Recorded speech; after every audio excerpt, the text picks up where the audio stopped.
All right, well, we'll get started.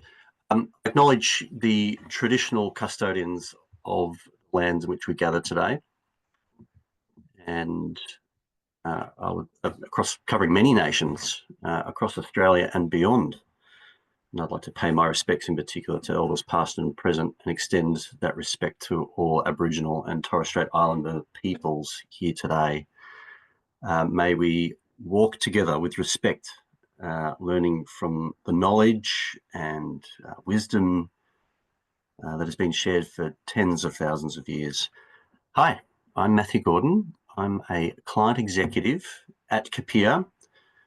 I was once a bureaucrat, now a proud community engagement nerd, and I'm joined by my lovely colleague Mel Hagedorn, also a client executive in our new Queensland office. Mel, what were you once upon a time, and what are you now? Oh God. Once I was also a bureaucrat for a little while, and then I joined a SaaS company for a while, and I guess what I'm proud to be now is a Capire team member. Starting up the Queensland office, but also a proud dog mum.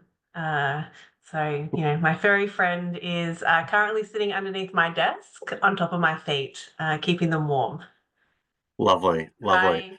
And I just kind of also want to. I'm dialing in from Queensland, so the Turrbal Yagara lands in which I live, work, and play on. But also want to pay respects to my country, which is the Jawoyn people, which is in the Northern Territory. Lovely to have you here, Mel. And also a plug to any people out there from the great state of Queensland who might need some help with their community engagement, or simply be up for a chat or a shoulder to cry on. They should reach out to Mel. Mel, what's the best way our Queensland friends can connect with you? Yeah, so either on the Capire website, there's a form there you can fill out, or you can hit me up on LinkedIn or give me a phone call on 0409872132. And we can pop those details in the chat later. But yeah, no unwanted spam text, please. I'm getting one from our lovely friends' political parties twice a day. Um, yeah. That's right. We're on the eve of an election, which is pretty exciting. It's one of, I suppose, elections sit, in terms of the IAP2 engagement spectrum. That would be in the sort of, well, beyond collaborate, isn't it? It's the empower end Power. of the piece. We Yeah, get we get to decide on Saturday, or in some people's case, they've already decided because they've done a pre-poll vote, and you'll be heading off to the embassy. Hopefully, you've already done that to vote I in. I have. I went to the embassy in Stockholm last week. There were no Lamingtons. There were no democracy sausages. It was just didn't have the same kind of vibes as an election day vote. So a little bit disappointing. But alas, I was empowered and have cast my vote. Thanks, Mel. Look, over the next 30 or 40 minutes, we're going to take you through four key parts to the webinar. First up, we would like to talk about why the Engagement Compass initiative matters. And we'll give you a quick rundown on what the survey is and how it was started, and why it's become a useful tool to track what's happening in engagement practice across the sector. Then we're going to just look at some of the big key trends from this Engagement Compass that we've been reporting since 2023. So this is the third year. And so we want to share some top insights that we've seen in the first two iterations of Engagement Compass. What's changed, what hasn't, and what those shifts might be telling us about where things are heading with our practice. And after that, it's over to you. We'll be asking you, what do you want from the 2025 Engagement Compass report? Jump into the chat and tell us what matters to you, the topics, the trends, the data that you'll find most valuable. This is your chance to help shape what comes next. And then finally, we'll wrap things up with a classic call to action, how you can take the survey, which is now live, and share it with your networks and be part of really building a richer picture of engagement practice in 2025. And of course, we'll save a few minutes at the end of this webinar for any questions. So let's get into it. What do you reckon, Mel? Let's go. So today we're launching the 3rd annual Engagement Compass survey, and we are deadly keen to have everyone on this webinar complete the survey and send it around to their networks. Perhaps we could do a bit of a social media thunderclap right now. Even I'm just going to do a quick cheeky. I've even got some suggested messaging here if you're interested. I'm going to share this in chat as well. So if you're able to help us get the word out, that would be fantastic. I'm just going to plug that now. The survey is open until the 2nd of June. So we're allowing a full month, and we want to get as many people engaged in this process as possible. I think last year we had over 120 respondents from all over the world, but a big Australia contingency. But we'd love to get this survey far and wide. The more data we can collect, the stronger and better the insights will be out of the survey. First, let's talk a little bit about why we're doing this and why does it matter. So the Engagement Compass is a little bit more than a pulse check. It's, I suppose, a mirror into our profession. Each year it captures how community engagement is evolving, what's working well, and where we're falling short as a sector. Now, thesis is that by tracking changes in practice and outcomes over time, the Engagement Compass will provide an evidence base that we can use for advocacy for better engagement, perhaps within our organisations and across the sector more widely. It will help us understand what matters most to both communities and decision makers, and where those priorities across communities and decision makers align or diverge. I think most importantly, Engagement Compass is created by practitioners for practitioners, and I think this is really important. It's not overly academic. It's really, it's driven by people involved directly in the community engagement sector, and it reflects a real experience from the field across different roles, different sectors, whether that might be for non-for-profit or government, local government, industry, and a variety of locations. And so the insights that we gather aren't just kind of statistical. They really kind of shape how we grow as a profession and ensure community engagement remains relevant and inclusive and impactful. So it's so wonderful to have some people around the table here today learning more about the Engagement Compass initiative, and perhaps you might be able to help us get the word out as well. Mel, what I wanted to do to kind of really get things going here is look at the last couple of years of the Engagement Compass survey and present some of the key trends that we've sort of seen over these last 2 years. And so I thought maybe I'll highlight what I see are the 5 kind of big trends that we're seeing. And I'd love you and our audience, I'd love to hear your reactions and your experiences with these, if that's all right. Are these trends, Mel, that you're seeing on the ground or noticing in the work? Do they match, what we see? Are there anything in particular that these trends might relate to or are important to the work we do? And for our audience, please jump onto the chat and comment away, and we'll bring your ideas into the conversation. How does that sound? Good. You happy with that? All right. So I'm gonna just go through what I see are the kind of the 5 big trends that we've noticed in the last 2 years.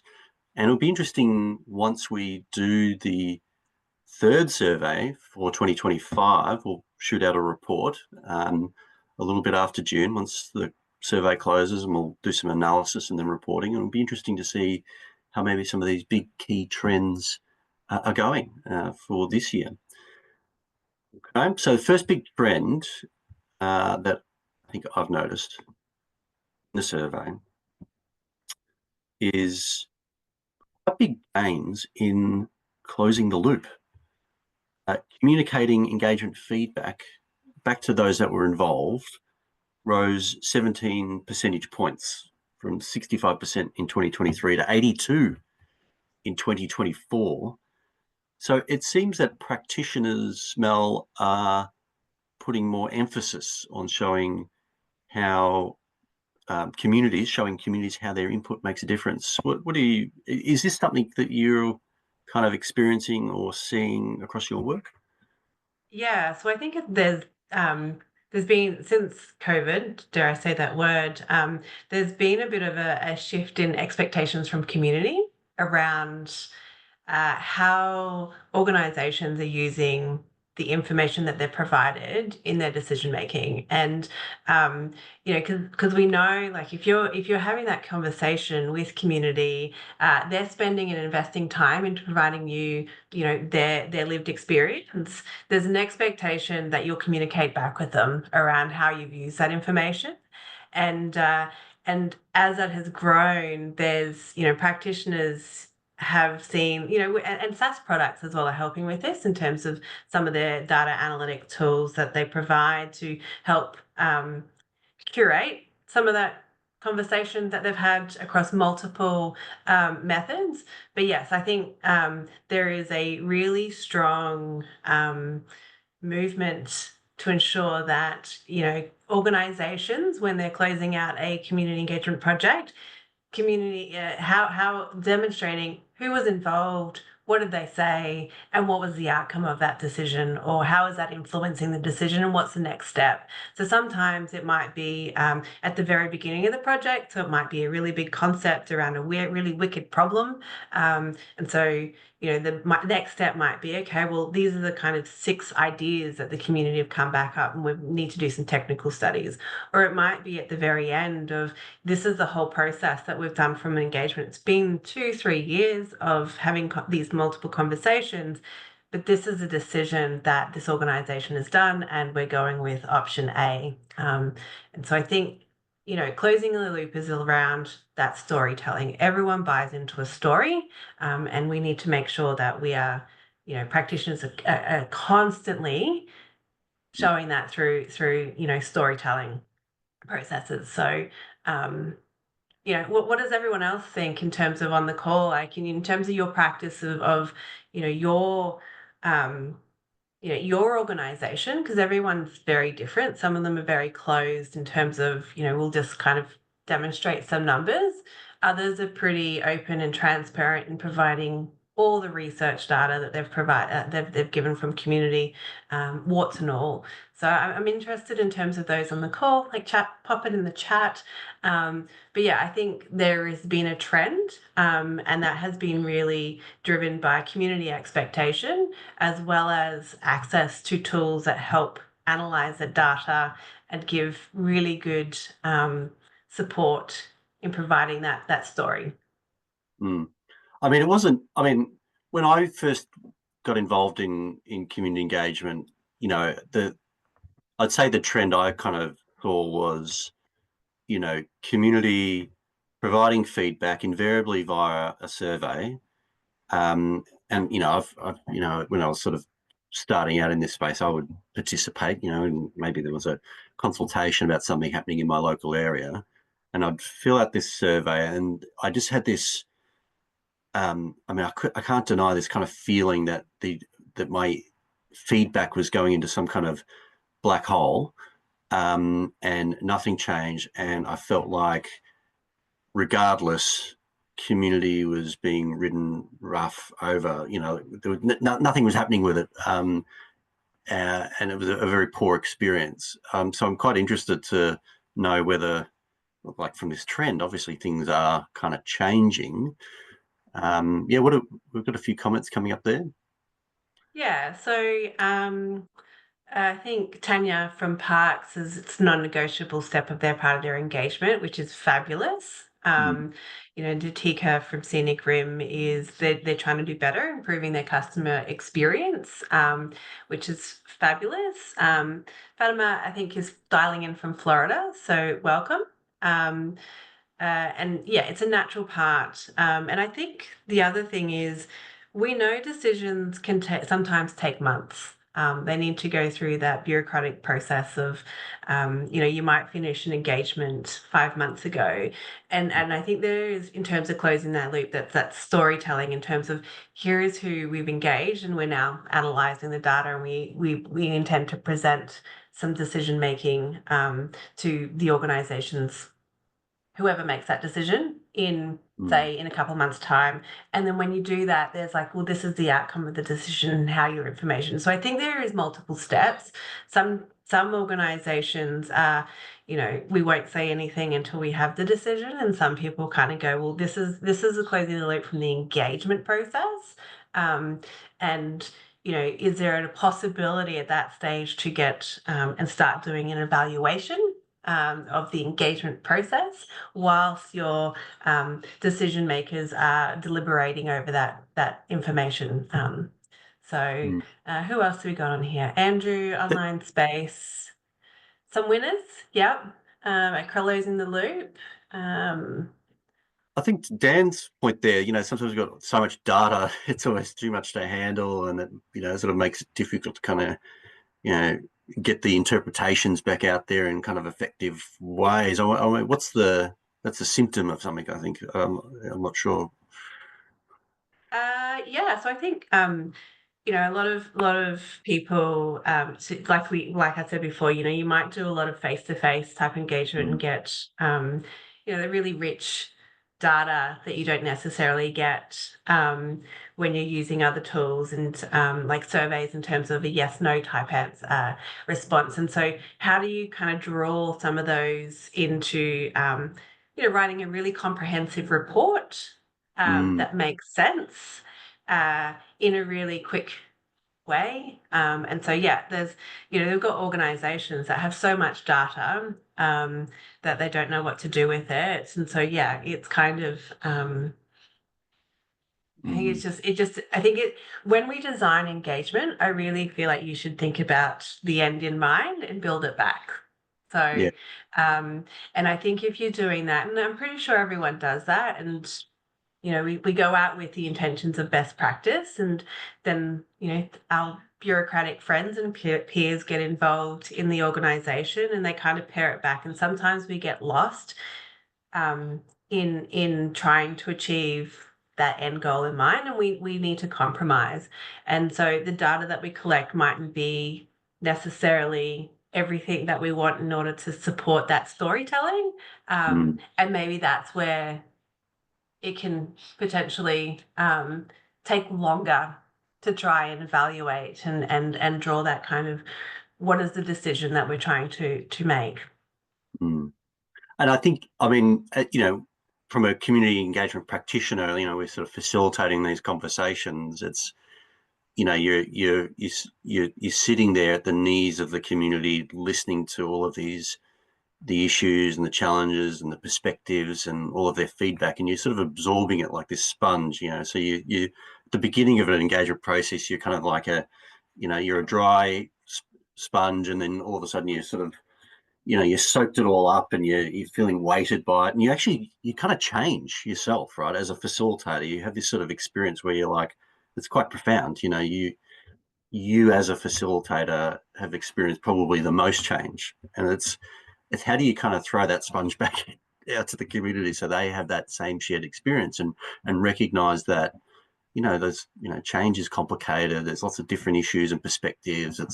It's an agonizing process to weigh up and interpret and analyze what's the right direction, particularly if the topic is quite controversial, right? And so I'm interested to know what does that look like? How do we better throw the sponge back into the community space and go, well, this is what it looks like to us. Because that might then help people kind of you know in closing the loop in the story is, hey, our job is complicated, and we all learn, something from this, and perhaps the thing that we learn is that maybe we need to manage or shift our own expectations as community, because what's important to us is not necessarily important to everyone else. And I think that might be a powerful part of the storytelling, that it's agonizing and it's negotiated. Anyway, let's move on to the next trend. We've got five big trends to cover. So big gains in closing the loop. The next big trend we noticed over the last couple of years is, maybe this relates to our previous topic, but a drop in perceived support from decision makers. So 11% drop in the agreement that decision makers understand engagement's benefits, and a 7% drop in the perceived investment in this space.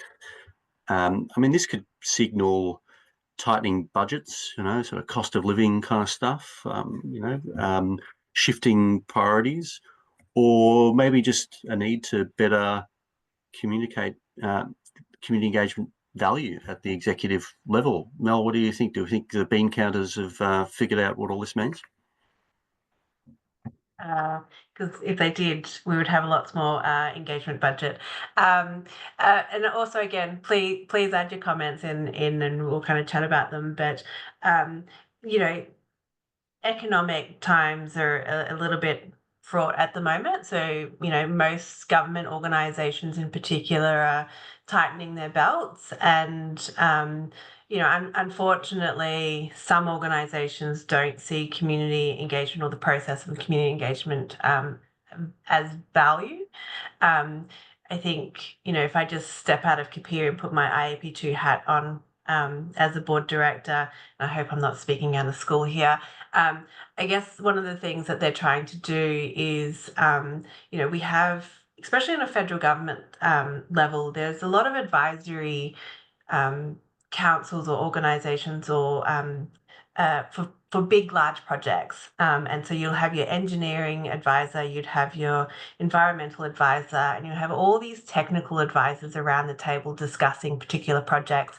And there's no community engagement advisor. No one who is trying to advocate for the voice of the community. And so from an IAP2 Australasia perspective is, we're working really hard to make sure, especially from a federal level, because that kind of sets the standard going down, is that there is a technical advisor for community and stakeholder engagement on those large projects, to set an example, because when there is, and we all know this, when there is a member that is speaking on behalf of community outcomes, and the cost of that project is significantly reduced. And so if anyone hasn't kind of looked up the Next Gen report as well, that is something that talks about, there's, I think, $1 billion plus of community projects in Australia alone that have either been stalled, mothballed, or cancelled because of community outrage. And so some of this research, and I guess some of the higher level advocacy piece that you guys do, and what we're trying to do through the Compass Engagement Compass survey, is really demonstrate the fact that when you do not have a community voice at the table in these, especially these large long-term projects, whether it be infrastructure or even in health, the outcomes for the community that you're trying to achieve don't necessarily get realised if you're not putting them front and centre. Yes, you can have all the environmental studies, really important through climate change. Yes, you need to have the engineer that tells you that you can't build this bridge in this particular way because it'll collapse. Really important. But the community voice, and I don't know if I'm grandstanding here, needs to also be front and mind, because it's those people that are impacted. And I think so there's an advocacy part, but I also think, we're really good at talking to people, and we're really good in telling them that we do, and kind of bringing that voice in. I think we need to do ourselves a little bit more of a little bit more justice in terms of talking upwards, and educating our, DCOs, CEOs, even councillors. Yes, they were elected of the people, but that doesn't mean they're good community and stakeholder engagement people. And so we need to empower them with the relevant training and tools, etc., to help us, demonstrate the really good jobs that we do, and this industry does. And through that, there's been several organisations that we've worked with where we've done really good engagement on a shoestring budget, demonstrated the ability of, like, how great is this? You would have saved a lot more money if you did it better 6 months ago, to kind of demonstrate the return on investment. And I think, you need to be, building your case studies internally, working with, if you're working with a consultancy, do a case study with them to demonstrate. You have the external validation with this to kind of bring the case study. But also, when you have something that goes terribly wrong, and I have been part of this when I was when I worked in council, we had trucks protesting. We had lots of things, and we admitted we got it wrong. And this organisation still uses this case study to the day to demonstrate when we're not putting engagement planning at the forefront of community, it cost us, lots of time, lots of effort. It creates a lot of stress internally. So some people had to go on mental health leave because it was quite intense. And so there are other challenges and costs that happen that aren't just around talking to community. And I think we just need to start building that case studies internally. And, there's lots of people that will help build that doesn't necessarily have to come from within your organisation. And I think that helps, I guess, demonstrate the benefits of investing, but also kind of gives a bit of I don't want to say backs our decision makers into a corner to say you need to kind of, ensure that we're doing really good community and stakeholder engagement. I also think having a really structured community engagement framework, and I think, Matt, you did a webinar about this a couple of months ago, but having a really good engagement framework that they actually buy into and are a part of developing supports you going forward as well. And I think it's a lot harder at several larger organisations and federal government, but I think it's always doable. Like, if you've got the willpower, pretty sure you can do it. I don't know if that Yeah, answers the question, Matt, but I think it does. What I'm hearing is, we've all community engagement practitioners need to probably get a little bit bolshy about this sort of stuff, and not only demand a seat at the table, but explain why we should be at the table. And because the costs of not doing good engagement, costs of getting it wrong, are real and they're large. And you've referenced the Next Generation report. We should get a link into that report, actually, for people in the audience, because it does quantify the financial impact of poor engagement, particularly in those larger infrastructure scale projects. Delays in getting the project up and timing. I mean, we're talking billions of dollars to the economy, and that's worth sharing. I'm going to move us on to the next big trend. I also, just before you do move, sorry, I'll just Yep. say this. I think as practitioners, we also, we talk at length and we feel like we are a broken record in trying to tell people to do the right thing. Sometimes bringing in an external, and it could be, one of your service providers, it could be, a consultant that you trust, to kind of have a conversation with your executive, because sometimes they will listen to people that are external. And as frustrating as that is, and I'm pretty sure everyone on this call gets it, there's lots of organisations out there that would potentially help you kind of advocate for some of those things. So use them. Thanks, Mel. Good reminder. The next big trend, inclusion still lags behind. So, only 17% agree with the statement that community members help design engagement processes, and just 27% see diverse participation as happening in their engagement. And that we've seen a lot of awareness, lots of noise about, you know, inclusion, but real inclusion remains, it appears, one of our biggest challenges. I might actually just quickly plug we did an episode or two episodes on this topic with our Turn It Up podcast. The episodes were called Culture, Tradition, Power. And we had two of our staff, Sarah Roberts and Abby Mag, who share their personal and professional experiences as people from marginalised groups. And they discussed the consequences of labels.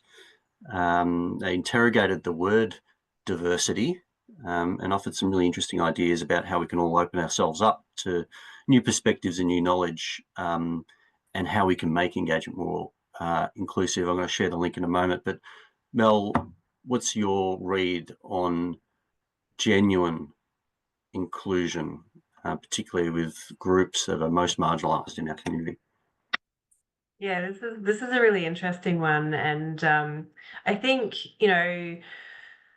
we talk about inclusion and you're right, those kind of boxes. Okay, you've got your vision impaired, or you're a part of a cold community, or you're Aboriginal and Torres Strait Islander, and so we are having conversations with you, or we design things that allow you to you know contribute via accessing things because you've got screen readers, etc. And I think inclusion really is about kind of making sure that you just do this as business as usual, and it's not about segmenting people into various boxes, so you can engage with them to a certain extent, and it's everyone that wants to be involved, or everyone that should be involved, has the ability to do that. So rather than just putting things, here is an advert in the newspaper, here is a flyer, and we build it and you come type thing. I don't that's not very inclusive from an engagement perspective. And I think there is, again, I just put my IAP2 hat on. There is an IAP2 policy paper that has just been released, and potentially a toolkit to support practitioners to think about this a lot more. But it's also how we show up, right? So our founder Amy Hubbard talks about when she's facilitating, sometimes she's not the right, like, she's a fantastic facilitator, but is she the right person to facilitate, given that, and she wouldn't mind me saying this because she says it herself, a white privileged female. And so I think just kind of recognizing some of those things in ourselves, and some of the biases that we may or may not bring when we are delivering and collecting feedback, is something that we just need to be really conscious of. We do pop-ups, for instance, in parks, and that might be great, and they're fantastic, and we all advocate for face-to-face engagement because it's a really genuine connection. Engagement's around that, I suppose, that genuine conversation. And but sometimes the place is not, depending on the topic. You might be talking about a cultural plan, and your pop-up is in a place where history says a massacre was there, and so just kind of thinking about those underlying issues or challenges. I think that's where we're trying to kind of get from an inclusion perspective. And we're not going to get it right 100% of the time. I don't get it right 100% of the time. We're not perfect, we're human, but I think it's just about recognizing some of those things as well. And not everyone's going to complete a survey, but how else can we make sure that they're provided an opportunity to contribute to the decision that needs to be made? Very interesting. And I just picked up on the point of labels and, being boxed in by the diversity label, and the kind of the weird impacts that can be for people who identify. Thanks, Bill. I'm going to move us on. to the next big trend. So practitioners have noted in the last two surveys a shift towards engagement becoming more business as usual, with more structured and clear tools, and, the workforce is continuously being professionalized. And this is, this is a growing legitimacy, I think, which is a great sort of foundation for our practice. But now we need to lift the practice quality across the board. Mel, what are your thoughts? Absolutely. I mean, I didn't grow up going, I want to be an engagement practitioner. I What think what my did you grow first up? job, Yeah, what were you well, going to be when you were growing up? it was a lawyer, and then I think I saw the light. Uh, but yeah, I was going to do commercial law. I don't know what I was thinking. So Well, glad you changed your career trajectory there, Mel, since yeah, growing up. well, my big thing was about, what's my impact on community, and sitting behind a desk writing contracts was not it. But coming back to this shift towards the business as usual, the kind of legitimacy of our practice, I think, yeah, going back couple of decades. In terms of when I started out in engagement, it wasn't really a well-known practice. But I came from an organization where it was around building the capacity of people, and getting them involved in democracy. And I think we're people. Mm, Otherwise, I don't think we would be in this industry. Back then, the tools that we had were, and if you're all in, I feel like I'm just plugging IAP2 here, but I think there's some really good resources on their website. So on IAP2, they have, if you're a member, there's the engagement methods tool, and that mm, lists a whole heap of things around, citizen. I need to do a deliberative process, and here are all the tools that you can use as part of that. But then you've got things like you've got your digital tools that kind of help support that. And there's a lot of suppliers out there that want to make sure from a digital UX process that people are going through an experience to make sure it's just not here is a web page. And maybe I'm getting into the next part, but it's I think as the profession grows, we're getting a lot more sophisticated in mm, how we're using engagement tools, whether it be enabling tools such as Social Pinpoint, Engagement HQ, et cetera, or it's mm, tools like citizens juries and intercept surveys and those types of things. I think we're getting a little bit more sophisticated, and community are also driving that. So you would see in Victoria around some of the community deliberative panels for the council plans. Now that we've done the second round of that, there's an expectation in Victoria around, well, this is my expectation around how you're going to involve me in some of these decisions. I don't want to be involved in this. You can make decisions on this, but here this is what I'm really interested in, and I want to have a robust conversation. And I think us as professionals are starting to realize that. Well, not realize it, but actually put it into practice a lot yeah. more. I And mean, um, we see we're seeing a lot more jobs now that are focused wholly and solely on engagement professionals, not just a comms officer that has engagement in it, or a engineer that has to do engagement. We're seeing them as a specialized position. yeah. And to your point about deliberatives, I mean, in Victoria, it's been very interesting to see, the practice grow, beyond, the survey that goes into the black hole, where there's a lot more capacity now, at least in the local government sector, to be hosting, juries and panels and reference groups that are, it's just very exciting to see. And, the industry, the sector has had to grow with that as well. And it's been really interesting to watch. We've got only a couple of minutes. Please share your views on chat. Also, as we wrap, I would like to find out from our audience, what do you want to see from the 2025 Engagement Compass report? So maybe start thinking about that and plugging away. Um, Last big trend, you mentioned it already, we've already covered it. Online engagement is embedded in engagement processes. 84% agree at the last survey.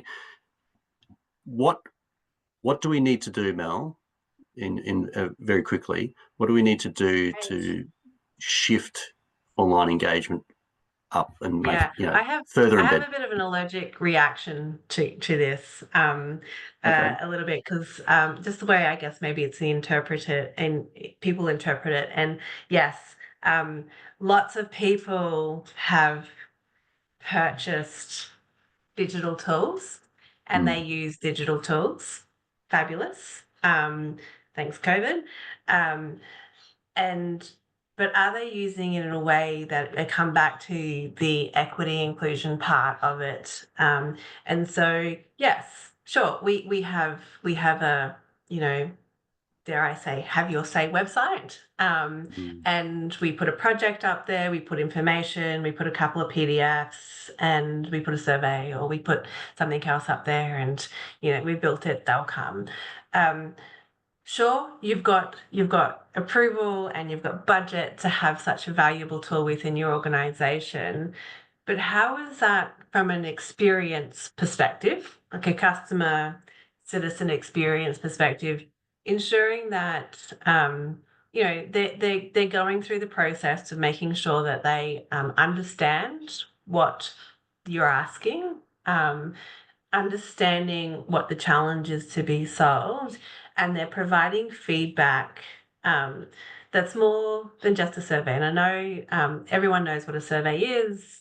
I think about 98% of all digital engagement, I think, from last reports, is it's just a survey.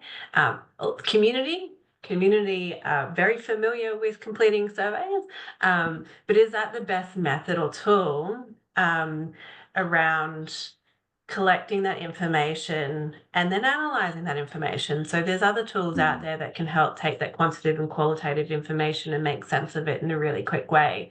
Um, mm, and so, and not just the one particular project, because sometimes we're engaged on just to do this particular project around, let's go, traffic parking on a particular area of um, and so we just ask around that, but we're not asking around bike accessibility, economic development, all those kind of other subsidiary kind of conversations that community probably should be talking about. And whilst online has the ability to connect that, I just don't think we as a practice are there yet. And so I agree. And I'm all for people using digital tools and that you have approval to use them. But I think for me, embedding online engagement is around making sure that it is conducive to your whole engagement plan and it intersects at relevant stages to give someone an experience. mm. I'm just picking up on Kerry's comment there that online tools are less effective in supporting the community development objective that should underpin all community engagement. So presumably, we're not only here to get feedback, but build the capacity or strengthen the relationships with our communities. So we're all in this together. Let's help solve these challenges and problems together by better understanding, Absolutely. you know, Yes. the experiences of different people across the board. I think it's also interesting. One of the previous comments as well. Like the intersection between online tooling and inclusive engagement. Is online engagement just there for the power user? The savviest of the savvy with the latest phone and technology with good internet access. These sorts of things. Yeah, it's Yes and interesting no. what we mean Yeah. by embedded. So no, I was involved in a project, and this is from a health perspective, where we were doing a needs assessment. So, primary health organisations need to do a forward planning needs assessment, and I'm conscious of time, so I'll wrap up really quickly. And so, this was the first time that they were using digital engagement as a tool to. So they again, they put their boxes of people. We need to speak to this group, and this is the best way or best method to speak to them. But they did. They used a digital engagement tool, and for the first time ever, um, they were able to access a community cohort on a small isolated island. It was an LGBT T community plus community. They had never spoken to this organization before.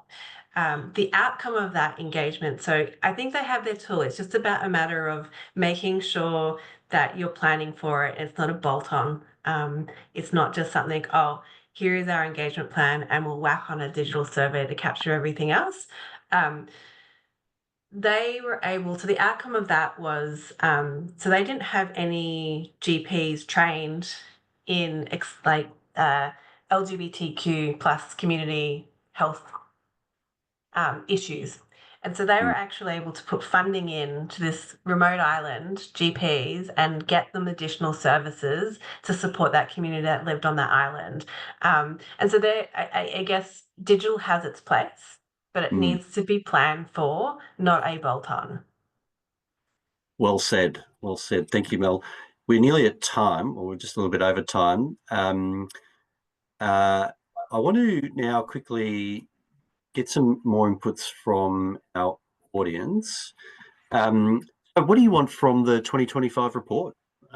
This is a great opportunity for you to inform what that report looks like. So if you had, for example, Mel, a magic wand and you could conjure the perfect engagement compass report, what would it include? Um, more graphs or something for your CEO that they might actually read.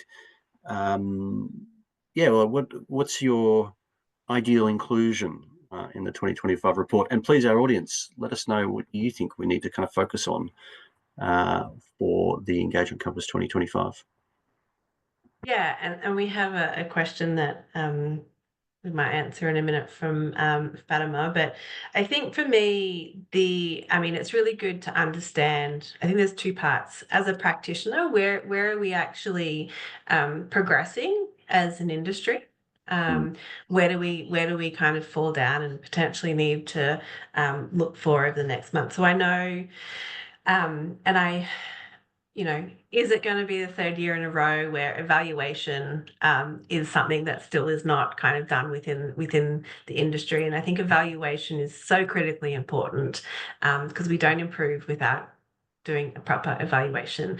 And so, what does that look like, and how do we start to build that? So, I think one is about us as a practice and how do we continue to improve. But I think secondly, we talk about those people that influence how we do our jobs. So, our decision makers, the people in charge of budgets, project owners, and I think it's kind of demonstrating, you know, where we can be using the engagement compass to influence them, provide that advocacy support to go when you don't do good in community engagement. Here are some of the things that might Mm. pop up.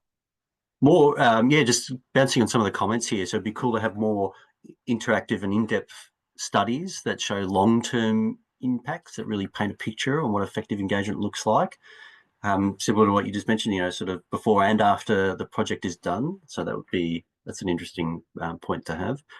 The value and benefits to community engagement now and into the future and return on investment. I mean, we spoke a little bit about how we can influence decision makers to really understand the value of this activity. The potential linkage between your first point, oh, I just lost it there, on inclusion through process design, and what's the prevalence of practice in seeking feedback at the time the loop closure with the intention of improving process for next time. So that lessons learned and that what worked in our engage, who did we engage and who didn't we engage, and what impact that might have on the results of our engagement practice. Susan would love to know more. Would love to know more about engaging with the hardly reached communities. I like that expression, not hard to reach, but hardly reached. I'm not sure if you'll be able to frame this, but it'd be super interesting to understand what organisations think of when designing inclusive engagement. It's more than just the physical disabilities. Excellent points. Please continue to share what you would like to see in the Engagement Compass report, and we'll endeavour to include that through our analysis and our approach. I'm just going to do a final plug. We'd love to get as many people across the sector, both not only in Australia, but we've got an international audience here. We'd love to hear more from our Northern Hemisphere friends and beyond around the globe. We do want to frame this as a global survey of engagement practice. So please share. You can share this link and any content on your socials, LinkedIn. Perhaps you've got some intranets or professional networks that you're associated with. Please let's get this link far and wide. We've got till the 2nd of June when we're going to close the survey, and we'll start our analysis from there, and then we'll have a report soon after. I just wanted to say thank you to everyone, and especially to my counterpart, Mel. Thank you for having this wonderful conversation. I've really enjoyed it. We've covered a lot of territory. And also thank you to our audience for participating today and taking the time. It's been terrific, and we really look forward to seeing the results of Engagement Compass 2025. Absolutely. And I just say, yes, everyone that asked for the report from Next Gen, we'll send that out to you in an email. There's a couple of reports that are really good. So yeah, we'll send them as a follow-up email with a link. Are you closing the loop there, Mel? Is that what you've just done? I am closing the loop. Thanks for calling me out. Awesome. Well, it's been wonderful. Thank you, everyone. Enjoy the rest of your week. Goodbye.